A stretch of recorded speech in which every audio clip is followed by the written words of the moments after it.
금을 보유해야 하는 4가지 이유. 그러니까 우리가 지금 2023년에 금값도 너무 많이 올라오고 고점에 물릴까봐 금 사도 되나 이런 거 걱정하시는 분들을 위해 2가지 컨텐츠를 준비했는데, 첫 번째로 금을 보유해야 하는 4가지 이유에 대해서 말씀을 드릴 텐데요. 제가 존경하는 분 중에 한 분이고, 그 다음에 여러분들에게 가장 많이 소개드렸던 분이죠. 게인스벨코인스의 금 분석가 얀 뉴베누이스의 칼럼입니다. 금을 소유해야 하는 4가지 이유. 금은 통화 해지입니다. 19세기 내내 대부분의 정부 통화는 금으로 뒷받침되었습니다. 근본이제가 완벽한 시스템은 아니었지만 정부가 발행한 통화의 가치를 보호했습니다. 그래서 1971년 이전까지만 하더라도 우리가 알고 있는 그 지폐들, 뭐 세종대왕이 그려져 있거나 뭐 달러나 아무튼 이런 모든 화폐들이 사실은 금이랑 연동되어 있는 화폐였어요. 그러니까 금이랑 교환할 수 있는 일종의 교환권이었을 뿐이라는 거죠. 근데 1971년 이후부터는 이 금과의 연결고리가 끊어지는 닉슨 쇼크라는 일이 일어난 이후부터는 화폐 발행량이 정말 무지막지하게 발행되게 됐고, 아무런 담보물도 없는 그런 불환화폐라고 이야기하는 그런 화폐로 바뀌게 되었죠. 금으로 자금을 뒷받침하는 것도 정부 지출에 제약을 가했습니다.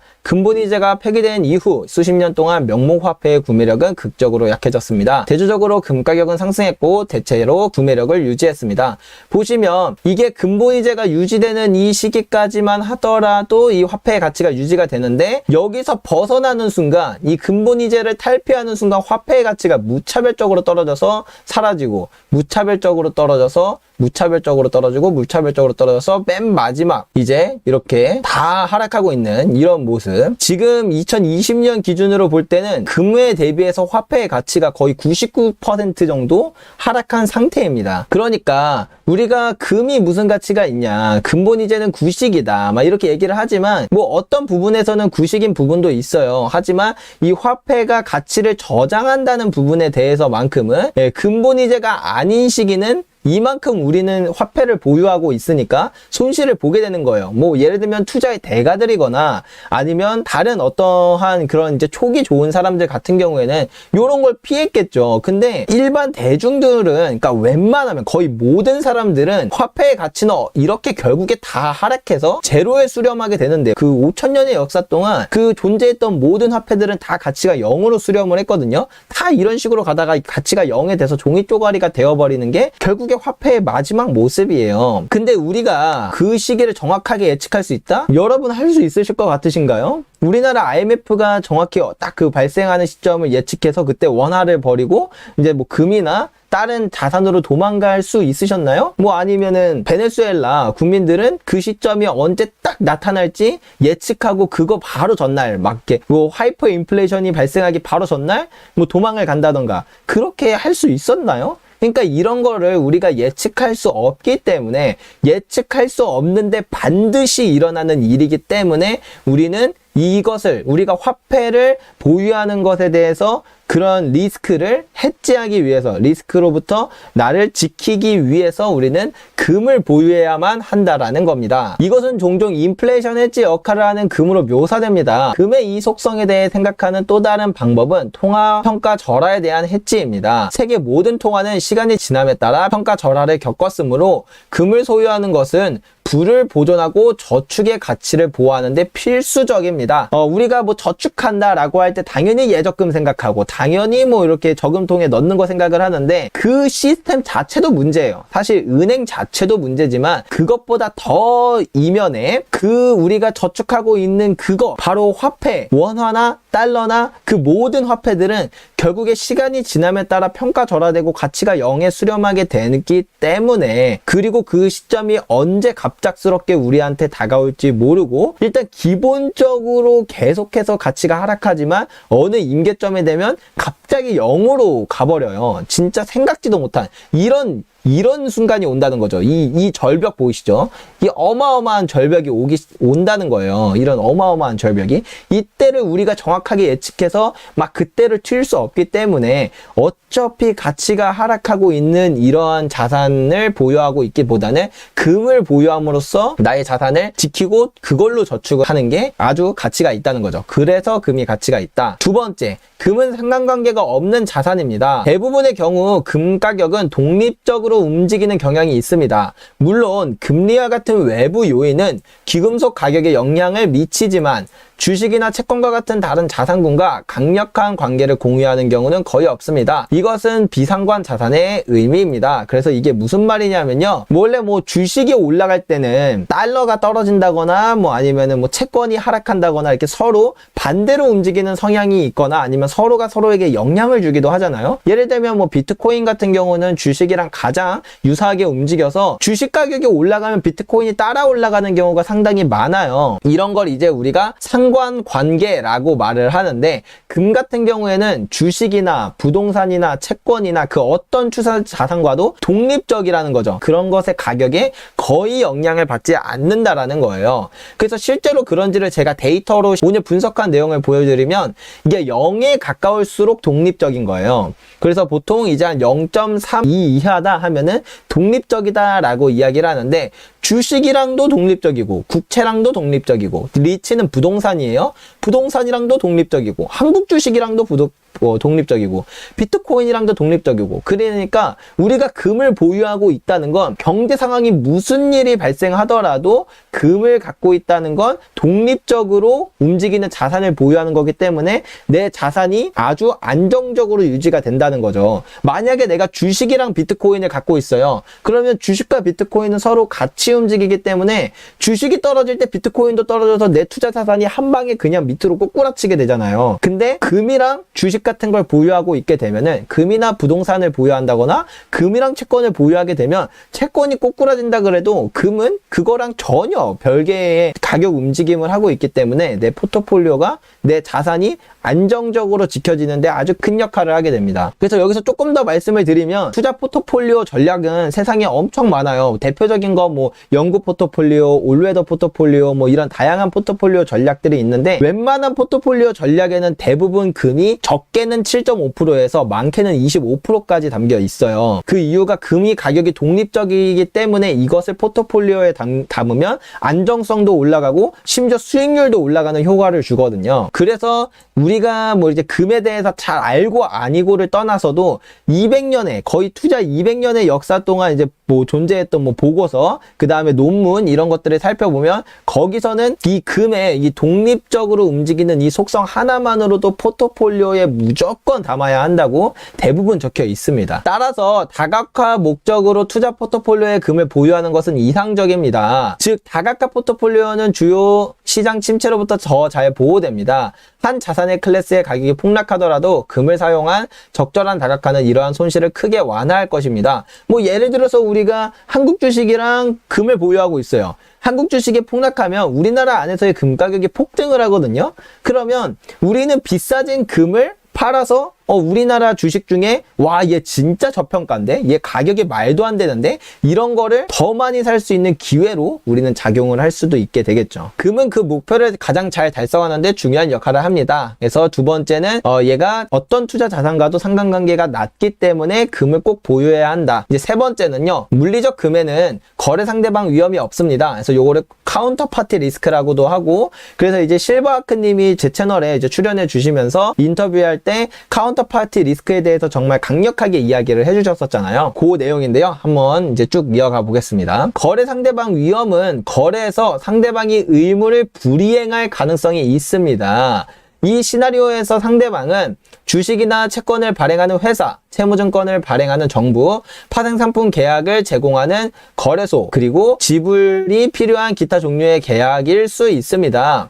그러니까 우리가 뭐 예를 들어서 주식을 샀어요. 이 기업의 경영자가 경영을 방만하게 하거나 아니면 너무 공격적으로, 시기에 안 맞게 공격적으로 한다던가, 뭐 아니면은 완전 트렌드의 흐름을 읽지 못하고 너무 약간 구닥다리 같은 방식으로 기업을 경영한다던가 하면은, 나는 이 기업의 이 제품이 어마어마하게 좋다고 해서 생각해서 투자를 했지만 이 경영자 한 명 때문에 이 기업이 무너지고, 그래서 내가 갖고 있는 모든 돈을 다 잃을 수 있잖아요. 아니면 정부 같은 경우에도 우리가 국채를 사면 손해는 안 봐요. 우리가 국채에 투자를 했는데 국가가 파산하는 일은 없거든요. 국가는 돈을 다 줘요.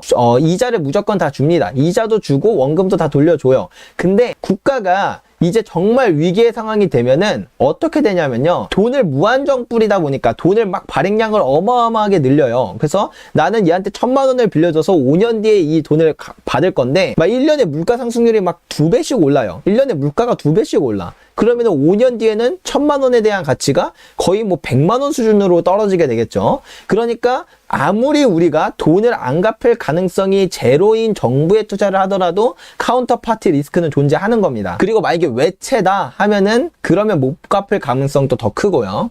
그다음 파생상품 계약을 제공하는 거래소. 우리가 뭐 한국거래소, 거래소는 얘네가 뭐 계약을 안 지킬 수 있나? 이렇게 생각하실 수 있는데요. 런던 귀금속 거래소에서는 무슨 일이 있었냐면 비교적 최근에 니켈 값이 폭등하니까 여기에 이제 상승에 베팅했던 사람들은 어마어마한 돈을 받아야 돼서 이제 돈을 받아야 돼요. 거래 상대방으로부터. 근데 거래소가 강제적으로 야 이거 이렇게 하면은 쟤네 죽어. 너가 좀 봐줘 하면서, 아니 봐달라고 요구를 하는 것도 아니고 그냥 너가 봐줘라고 하면서 그냥 그 거래를 거의 강제로 취소해 버렸어요. 아니 이미 수익이 났는데 이게 말이 안 되잖아요. 근데 그런 말이 안 되는 일이 역사적으로도 계속 이루어졌고 앞으로도 이루어지지 않을 거라고 믿는 건 상당히 바보 같은 생각이겠죠. 예, 실제로 가능한 일입니다. 그래서 우리가 어떤 식으로 투자를 하든 주식에 투자를 하든 채권에 투자하든 아니면 뭐 거래소를 통해서 금이나 원자재에 투자를 하든 뭐에 투자를 하든 거래 상대방 위험은 반드시 존재한다. 근데 금의 경우는 그렇지 않다라는 거죠. 요거는 제가 방금 설명드린 내용이니까요. 넘어가고요. 물리적 금괴는 걱정할 거래 상대방이 없기 때문에 거래 상대방 리스크에 면역이 됩니다. 그러니까 이미 그 금이 내 금고 안에 있는데 거래 상대방 갑자기 이 금이 사라진다? 그러니까 뭐 내가 어떻게 보관하느냐에 따라 다르긴 해요. 만약에 내가 금고에 넣어놨다. 그 웬만한 금고는 화재가 나거나 뭐 산사태가 난다 그래도 금고 안에 있는 금은 안전해요. 그러니까 뭔가 진짜 뭐 강도가 든다. 막 아무튼 그 정도의 상황이 아닌 이상 금융위기가 난다. 국가가 막 파산한다. 뭐 아무리 어떤 상황이 오더라도 우리는 이 금을 뭐 강제로 빼앗기거나 하는 그런 리스크는 아예 없어지게 되는 거죠. 실물이기 때문에요. 당신이 금을 소유하면 그것은 당신의 것입니다. 신뢰할 수 있는 상대방이나 제3자 중개자는 없습니다. 그래서 우리가 꼭 실물 금을 보유해야 하는 이유가 바로 이것이에요. 그리고 금 같은 경우에는 이제 보통 좀 극단적인 상황일 때 금 가격이 오르는 경우가 많아요. 예를 들면 IMF 같을 때 우리나라 금 가격이 거의 2배가 올랐고 금융위기 같을 때도 거의 2배 가까이 올랐죠. 그리고 뭐 예를 들면 1970년대 이럴 때는 금 가격이 26배 오르고 1933년 이때는 금 가격이 2배 오른다고 명시는 돼 있는데 사실은 거의 뭐 10배 이상 올랐다라고 추측되는 부분들이 많이 있거든요.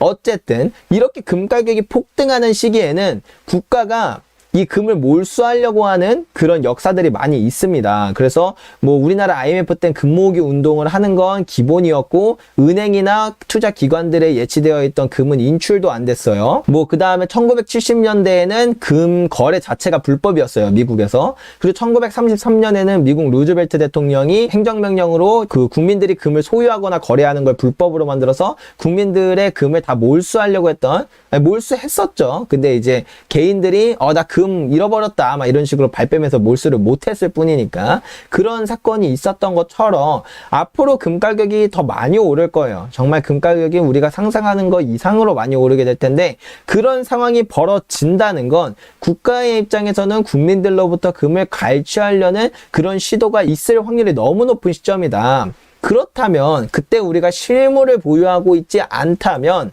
ETF나 뭐 KRX 금시장이나 금통장이나 뭐 어떤 방식이 됐든 뭐 아니면 실물 금을 보유하더라도 은행에 예치를 시켜놨다 이런 거는 그냥 국가가 그냥 몰수해 가기 딱 좋은 상황이기 때문에 그래서 실물 금을 우리가 보유해야만 한다고 하는 거죠. 그 다음 네 번째로 금은 수천 년 동안 가치가 있었습니다. 위에 설명한 각 이유는 이 중요한 점에 기여하는 요인입니다. 금은 고대부터 현재까지 인류 역사 전반에 걸쳐 사회와 문화에 가치 있는 것으로 여겨져 왔습니다.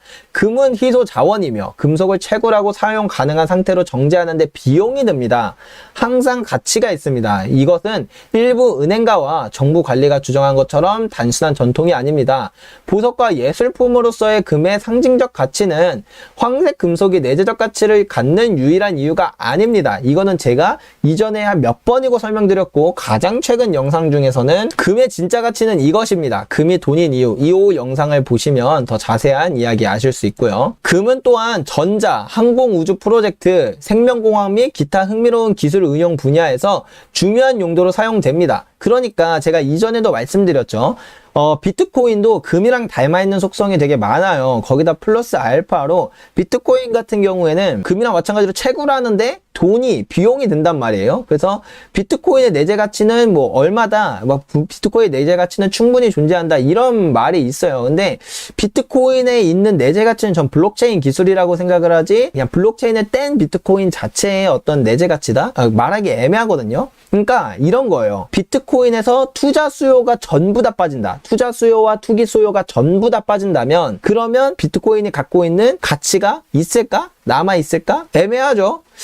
거의 없겠죠. 있다고 해도 아주 극소량일 거고요. 근데 금 같은 경우에는 만약에 투자 수요와 투기 수요가 다 빠졌다. 그러니까 뭐 이제 중앙은행들도 안 모으고 개인도 안 모으고 아무도 안 써요.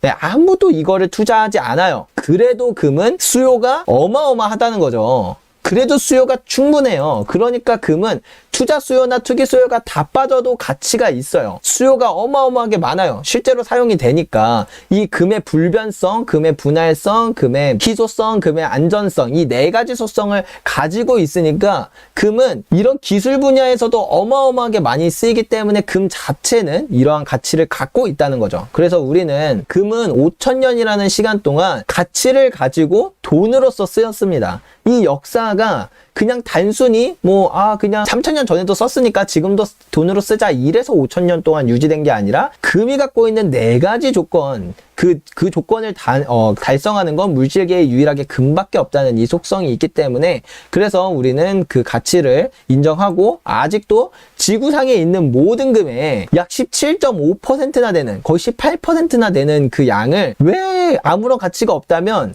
화폐를 간장하는 국가와 중앙은행들이 보유를 하고 있겠냐는 거죠. 그래서 그런 가치가 있기 때문에 우리는 금을 꼭 보유해야 한다라고 말씀을 드리면서, 2023년 금값이 너무 비싸, 너무 고점이야, 지금 금 사도 돼? 이런 이야기를 하기 전에 일단 기본적으로 금을 내 포트폴리오에 10% 이상은 쌓아놔야 돼요. 네, 일단 쌓아놓고 생각을 해야 돼요. 내 전체 자산의 10% 이상은 금으로 쌓아놓고 생각을 해야 되는데, 왜 쌓아놔야 되냐면 이 네 가지 이유가 있기 때문이다. 이렇게 이해를 하시면 좋을 것 같습니다. 달러보다 금이 최고죠. 달러는 미국이 헬리콥터에서 뿌리고 있다. 그것도 카운터파티 리스크예요. 맞아요. 우리가 화폐를 보유하면은 이것도 실물로 내가 집에 놔두면 리스크 없는 거 아니냐. 근데 그 화폐를 국가가 마음대로 막 뿌려버려요. 그래서 막 하이퍼 인플레이션이 발생해. 미국 같은 경우엔 하이퍼 인플레이션까지는 보통 발생을 안 해요. 이제 한 20%, 10%에서 20%까지는 인플레이션이 높아지긴 하는데 막 100만 % 이렇게 가진 않아요. 이건 기축통화의 숙명 같은 거라 그렇게 쉽게 되진 않습니다. 어쨌든 그럼에도 불구하고 이렇게 그 화폐 가치를 무차별적으로 떨어뜨릴 수 있기 때문에, 그리고 실제로 그렇게 하죠. 막 2008년, 그 다음에 2013년까지도 했고, 그 다음에 2020년 코로나 팬데믹 때도 하고요. 네, 그렇기 때문에 우리가 화폐를 보유하는 것 자체도 카운터파티 리스크가 있다. 거래 상대방 위험이 있다. 이렇게 보시면 됩니다.